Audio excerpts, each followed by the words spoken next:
So you're starting a new sewing project. Perhaps you're working with fabric you've never worked with before. Might be thicker than what you're used to. Might be stretch. Might be a different kind of fabric altogether. And you find that your machine's not sewing properly. It's skipping stitches, bending needles, it's breaking needles, and you can't figure out why. Well, I'm here today to show you what the different types of needles are, how to read and understand the packets, how to understand what those needles are for, which fabrics they work best with, and there'll be a couple of things that not a lot of people know that I'm going to tell you along the way. So what do the numbers that you see on packets of needles actually mean, and how can that help? Well, the first number you're going to see on nearly every packet of needles is 130,705. You'll see it written on every packet of needles. And basically, that's a designation that shows you that you're buying a needle for a domestic sewing machine you've got at home. If you've got an industrial machine, the needles will be slightly different. And what this is basically saying is that the needles are made to a specific standard that will fit your machine.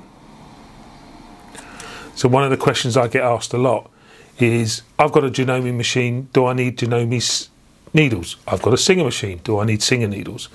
No. You need good needles, and you need needles that are made to fit your machine. And pretty much every packet of needles that you buy or can buy are for domestic sewing machines.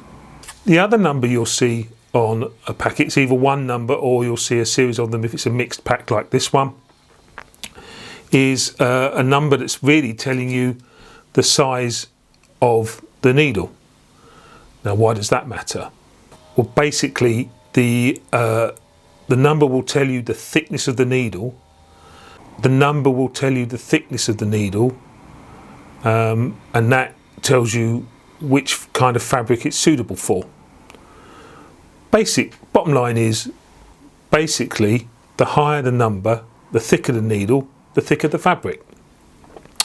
So they can run, most domestic sewing machine needles, particularly standard ones like these ones, will run from size 60, which is a very fine needle, and that's really suitable for things like cotton lawns and very fine fabrics, all the way up pretty much in 10-step increments, so 70, 80, 90, 100, 110, and you can even get 120, that's the highest you can get. And 120 needle, as you can imagine, is very thick for very thick fabrics, canvases, denims, that kind of thing. For most standard cottons, you need a 70 or an 80. They'll be perfectly fine.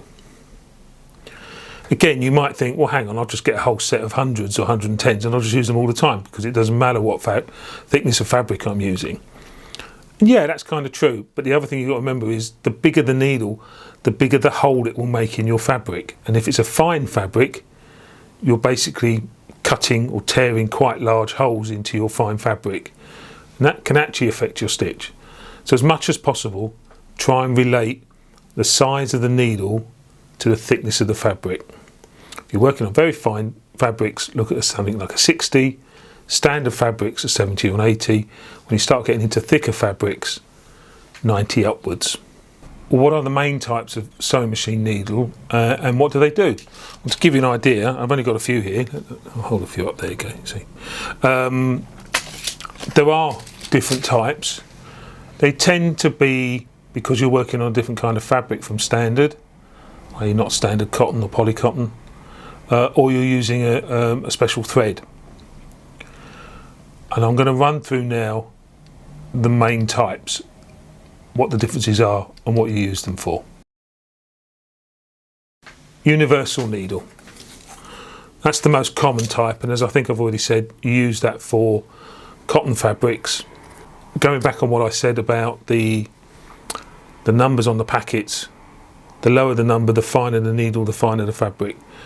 And for most standard sewing, standard cotton, polycotton, 70 and 80, as long as it's not blunt, and we'll come on to that, will work perfectly well. Jersey and stretch needles.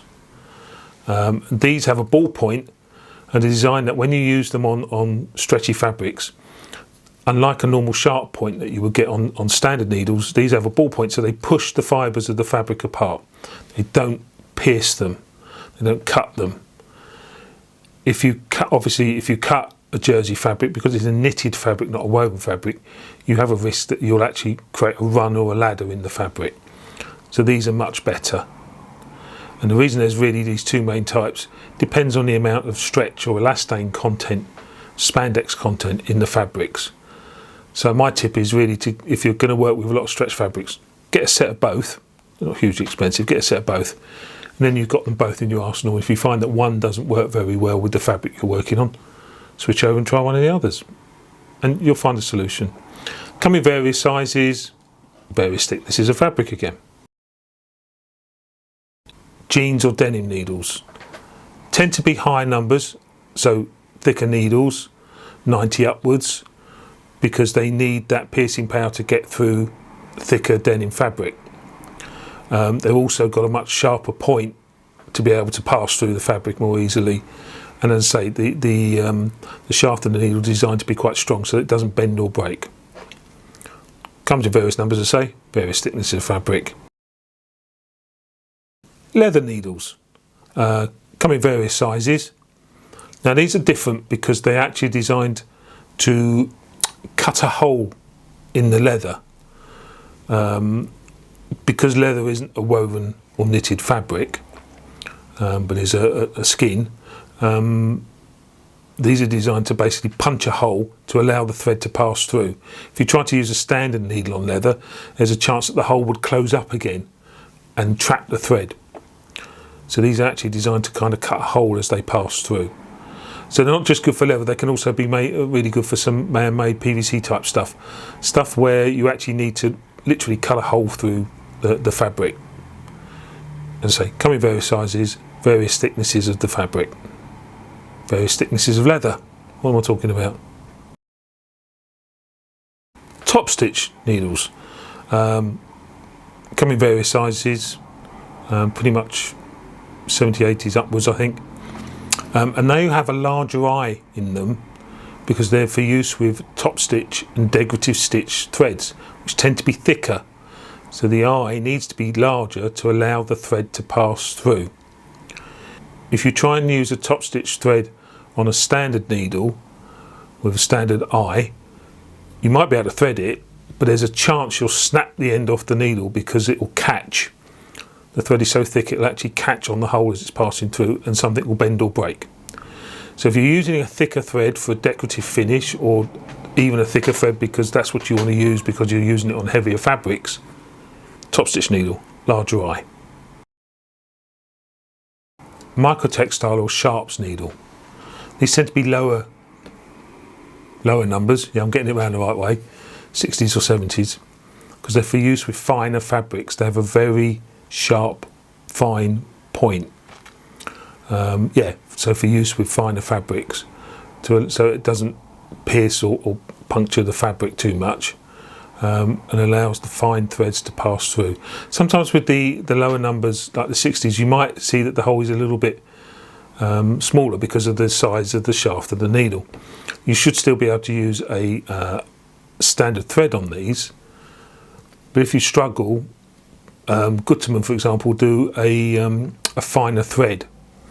So that's something to bear in mind. But if you're looking for a really fine finish, you need one of these bad boys. The other question I get asked a lot about needles is, how often do I need to change them? Now the answer might surprise you, but really, every 8 to 10 hours of sewing or so. I advise every time you start a new project. Some people let them go for much longer, and that's fine. But needles do blunt, particularly if you use them on synthetic fibres, things like stitch on Velcro. That'll blunt a needle really quickly. That kind of stuff. Fine cottons, you might get away with it for a bit longer, but on synthetic fibres, I say, it'll blunt them quicker. And a blunt needle will have trouble passing through the fabrics and might push the fabric down inside the machine, inside the hole on the needle plate, effectively changing the time of your machine. And you might get skip stitches or bad stitches, and you might find they even damage your fabric. And given that you spent all that time and possibly money on making something absolutely fabulous, I'm sure, that why cause yourself a problem with a blunt needle? If you have a problem with this stitch, first thing to do is swap out for a fresh needle. Even sometimes if it's a fresh needle out of the packet, I have on very few occasions, I have had a duff needle straight out the packet. It can happen. You can imagine they're making these by the tens of thousands. Occasionally one goes a bit wonky. Think about changing your needle. You might be using the wrong type. I've run through the most common types. There are others as well. Talk to someone who really knows what they're talking about. Drop me a note. I don't mind. We've had occasions before where I remember we had a fake suede and we couldn't get it to stitch properly with what we thought was the right needles. In the end, we found that a jersey needle worked best with it. No idea why. I hope you found that really useful. If you've got any questions, drop me a line. Always happy to help. If you like what you've heard today, like and subscribe. We're going to be doing more of these, and liking and subscribe really helps. It'll help others. It will help us. And as always, happy sewing.